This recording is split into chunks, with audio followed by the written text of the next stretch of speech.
I am खुश. वाईफीने माझ्या special आज कोल्हापुरी मटन बनवलंय आणि आजचा दिवस माझ्यासाठी आनंदाचा आहे. मस्त. Thank you so much wifey. रडणार नाही म्हणसा.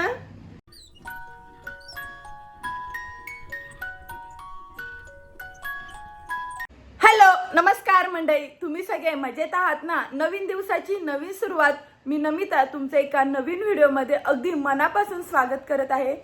मागच्या आठवड्यात काही कारणास्तव ब्रेक घेतला होता, परंतु आज पुन्हा उत्साहाने व्हिडिओला सुरुवात केली. तिघांचं पोहे आवडीचा नाश्ता करून घेतला ब्रेकफास्टला. त्यानंतर आज नॉनव्हेजचा प्लॅन केलाय आणि सध्या आम्हा तिघांनाही चिकन तंदुरी हा प्रकार इतका आवडीचा झालाय ना, त्यामुळे तेच सतत करणं असतं.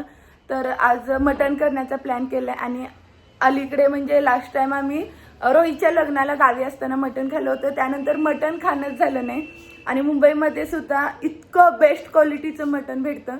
आतापर्यंत आम्ही इतका वेळ ट्राय केलं, कधी जसं आम्हाला खराब किंवा जास्त पुढं गेलेलं जून असं नाही लागलं. त्याच्यामुळे एकदम बेस्ट क्वालिटीचं भेटतं. तर ते दोघे आणाय गेलेत. तर मगाशी जवळपास 10-10:30च्या दरम्यान गेलेत आणि रविवारी इतकी गर्दी असते त्या शॉपला, त्याच्यामुळे यायला वेळ होणार. तोपर्यंत मी घरातली बाकीची सगळी कामं आवरून घेतली. आता फक्त त्यांची येण्याची वाट बघते. त्यासोबतच आता विरूची उद्यापासून 23 फेब्रुवारीपासून त्याची फायनल एक्झाम आहे. सध्या 4 दिवस त्याचे एक्झाम मध्ये जाणार आहे, त्यामुळे त्याचं सुद्धा पूर्ण प्रिपरेशन करून घ्यायचं आहे. इतक्या लवकर एक्झाम घेतल्यामुळे स्टुडंट सोबत पेरेंट्स लोकांची सुद्धा इतकी धावपळ होणार आहे. त्यामुळे आम्ही मागच्या आठवड्यामध्ये टीचरांसोबत बोलून घेतलं होतं, परंतु पुढच्या महिन्यामध्ये त्यांचं पूर्ण शेड्यूल तयार झालंय स्कूलचं. त्यामुळे काही चेंजेस करता येत नाहीत आणि टीचर सुद्धा बोलत असं जास्त डिफिकल्ट नसणार आहे. त्यांना जे शिकवलंय ते एकदम इझी पद्धतीनेच एक्झाम घेणार आहे. त्यामुळे आता थोडंसं टेन्शन फ्री आहे. धर ना हातात. विरूला त्यांनी परवा ही नवीन बॅट आणि बॉल आणलाय आणि तेव्हापासून विरू इतका खुश आहे ना, कंटिन्युअस त्याच्यासोबतच खेळतोय. फ्लोअरवर तिघेजण खेळत आहेत. हा टाक मिस. हा अरे बापरे, इतका एन्जॉय केलाय नवीन बॅट बॉलचा विरून. मिस. पुन्हा नाही मारायचं विरू, एका ह्याच्यातच मारायचं. आता ओमला चान्स एकदा. कोणाचा आहे? रुसला. ते आल्यानंतर सगळ्यात आधी मटण शिजवाय घातलं, कारण थोडासा लेट झाला होता आणि पूर्ण आता मटण शिजत आले. भात सुद्धा लावून घेतलाय आणि आज विरूने फर्स्ट टाइम नारळ फोडलाय आणि त्यासोबतच पहिल्यांदा आज सीझनचं कलिंगड घेऊन आले. खाऊन सुद्धा घेतलं. इतकं मस्त आहे ना. थोडंसं कॉस्टली आहे सुरुवातीला, पण टेस्ट खूप मस्त होती आणि बाहेरून एकदम असा हिरवं गडद कलर आणि आतून लाल आहे. तर मस्त होती टेस्ट, आवडलं खूप. आता मसाल्याची तयारी करून घेते. थोडंसं जिरे, तीळ, लसूण, आले, खोबरे, 2 कांदे चिरून घेतलेत उभे असे, 2 टोमॅटो आणि याच्यामध्ये जास्त मागचा देठ असलेला भाग घेतलाय, कारण मसाल्याला खूप छान चव येते. हे पूर्ण जे वाटणाचं साहित्य आहे ते मिक्सरला बारीक करून घेते. मग असे ताटामध्ये दाखवलेले सगळे मसाल्याचे पदार्थ एकदम असे बारीक मिक्सरला लावून घेतले आणि दोन्ही याला वापरणार आहे तेल, तरी एकदम तेलाचा वापर कमी केलाय. पूर्ण मसाला तर भरपूर वेळ भाजून घेते. सुरुवातीला जरी आपण हा मसाला न भाजता डायरेक्ट एकदम झटकीपट करू शकतोय, फक्त त्याला नंतर थोडा वेळ जास्त मसाला भाजला तर होऊन जातं कवर. आणि दरवेळी मी असंच करते, म्हणजे जास्त वेळ लागत नाही. हे मसाल्याचं वाटण भाजायला आता जवळपास मला 6 ते 7 मिनिट लागतील. जवळपास 4 ते 5 मिनिट बारीक गॅसवर भाजून घेतलंय आणि मसाल्याचा थोडासा कलर आता चेंज झालाय. आणखी 1-2 मिनिट भाजून घेईन. चटणी घातल्यानंतर पूर्ण वाटण असं भाजून घेतलंय आणि त्याच्यामध्ये उकळी आलेलं पाणी, एकदम उकळी आलेलं पाणीच घालायचं, जेणेकरून चांगला एकदम कट येतोय. गार पाणी घातलं तर मग ते पूर्ण वाटण थंड होऊन जातं. पूर्ण मसाला भाजून घेतलाय आणि इतका मस्त खमंग वास येते. तर त्याच्यामध्ये एव्हरेस्टची ही मीठ मसाला 1च पॅकेट आणि कट कमी असला तरी एकदम हेल्दी वेने. आणि आजचं मटण इतकं मस्त भेटले ना.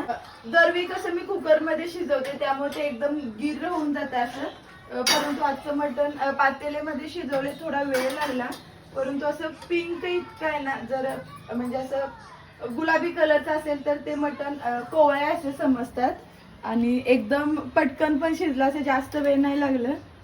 तर ह्याच्यामध्ये सगळं असं मिक्स करून घेते. एकाच मसाल्यामध्ये दोन कसं करायचं. आणि आता हा जो एक्स्ट्राचा जो काही मसाला आहे तो डायरेक्ट या रश्श्यामध्ये मिक्स करते, म्हणजे दोन्ही मसाल्यामध्ये एकच जेवण होऊन जातं आणि वेळ पण लागत नाही. मेन म्हणजे रश्श्याला इकडे उकळी येते मस्तपैकी. हे सगळं हलवून घेते.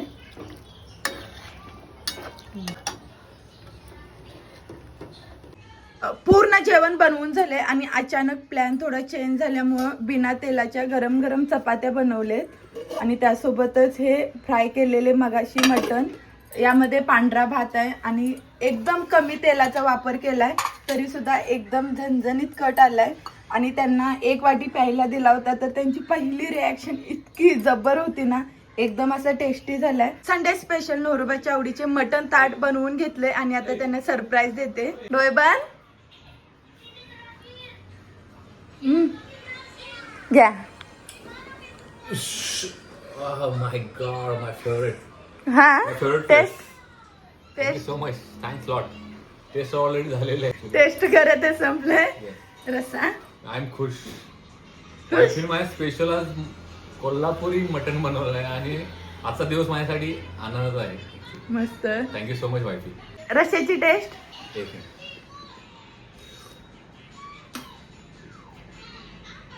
जबरदस्त, एक नंबर. तिघांचंही आमच्या जेवण झालं आणि खरंच आजचं नॉनव्हेजचं जेवण इतकं मस्त झालं होतं ना, खूप टेस्ट होती. आणि विरू सुद्धा आपल्या हाताने भरपूर जेवला आणि त्यांचं तर प्रत्येक घासाला कौतुक करणं चालू होतं. एकदम खुश होते. आज भरपूर जेवण घेतलंय आज आणि त्यानंतर लगेच काम आवरून घेतलं, नाहीतर मग एकदा भांडी वगैरे राहिलं तर मग ते तसाच कंटाळा येतो. का रडायला विरू? हं? का बाबा कुठे गेले? हा कुठे गेले सांग? अचानक ऑफिस मधून एक इम्पॉर्टंट कॉल आल्यामुळे थोड्या वेळासाठी गेले तर विरू इतका इमोशनल झालाय. येतात बा लगेच, तुला खाऊ घेऊन येतात. हा रडायचं नाही. हा रडणार नाही म्हणून सांग. तुला खाऊ घेऊन येतो बोलले ना.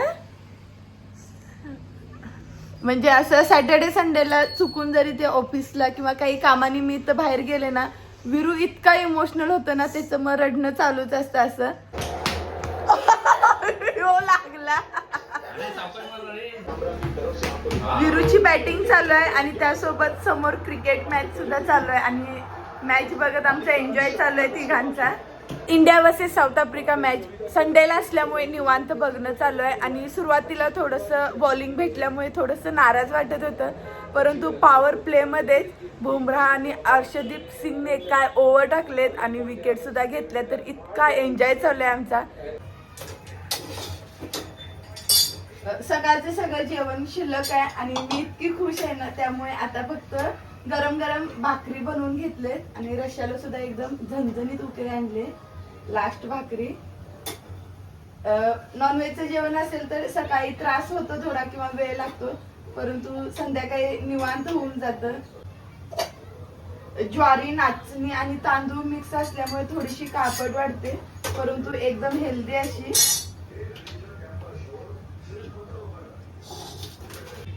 विरू किती ते बॅट बॉल जरा ठेव ना ते.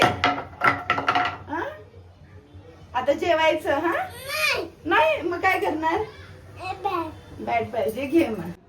आजच्या मॅचच्या एक्साइटमेंट मध्ये सगळी कामं इतकी गडबडीन केलेत ना, भांडी घासून झाल्यात. त्यासोबतच विरूच्या उद्याच्या ब्रेकफास्ट साठी बॅटर तयार करून ठेवलं. बघू उद्या काय बनवता येतं. आणि पूर्ण बॅटर आता तयार असल्यामुळे मला आता फ्रीज मध्ये ठेवावं लागणार. आणि त्यासोबतच आमच्या दोघांच्या ब्रेकफास्ट साठी हे हिरवे मूग मोड आणून ठेवलेत, उद्यापर्यंत अजून चांगले येतील. त्यासोबतच आधी मी मेथी दाण्याचं पाणी घेत होते, परंतु सध्या आता उष्णता चालू झाली तेव्हापासून हे धण्याचं पाणी घेते. रात्रभर धने असं पाण्यात भिजवून सकाळी थोडंसं कोमट पाण्यात गरम करून घेते आणि त्यासोबतच ड्रायफ्रुट्स भिजत घातले आणि पूर्ण आता किचनचं आवरून झाले. अजूनही मॅच बघणं चालू आहे आणि आज इंडियाची मॅच असल्यामुळे इतक्या गडबडीमध्ये सगळी कामं आवरून घेतली आणि खूप एक्साइटमेंटने मॅच बघत होते. परंतु पॉवर प्ले मध्येच इंडियन बॅट्समननी इतकी निराशा केली ना, 3 विकेट गेल्या पटकन आणि त्यानंतर पुढच्या 2 ओव्हरमध्ये लगेच 2 विकेट गेल्या. त्यामुळे इतकं वाईट वाटते ना, तरी पण कंटिन्युअस मॅच बघणं चालू आहे. कारण क्रिकेट हा गेम असा आहे की कोण कधी खेळेल सांगता येत नाही. त्यामुळे अजूनही ती एक्साइटमेंट आहे आणि त्याच एक्साइटमेंटनं मॅच बघतोय. बघू काय होतं आता. पूर्ण मॅच बघून घेतली आणि थोडीशी आज निराशा झाली आणि हारल्यामुळे थोडंसं वाईट वाटत आहे. परंतु उद्या विरूची फायनल एक्झाम असल्यामुळे ती सुद्धा आता फायनल तयारी करून घ्यायची आहे. दिवसभर टाइम भेटेल तसं थोडं थोडं प्रॅक्टिस घेतली. आता लास्ट टाइम एक फायनल घ्यायचे, तर त्याचा स्टडी कसा चालू आहे ते दाखवते.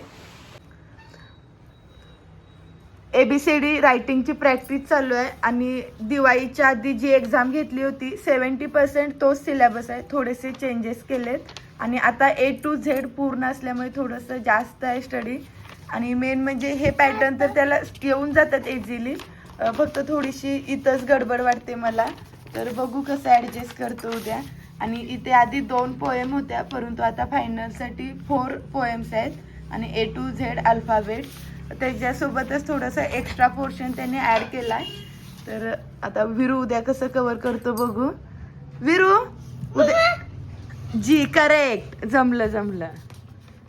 H हां, 2 standing line, sleeping line. Correct, good boy. Viru उद्याच्या एक्झामसाठी बेस्ट लक. ओके, करा स्टडी. खूप दिवसांनी व्हिडिओ एंड करताना आज विरू आहे, त्यामुळे तो स्वतः करतोय. व्हिडिओ आवडला असेल तर उद्या पुन्हा एकदा भेटू नवीन व्हिडिओ मधून. तोपर्यंत तुम्ही सर्वांनी काळजी घ्या. बाय.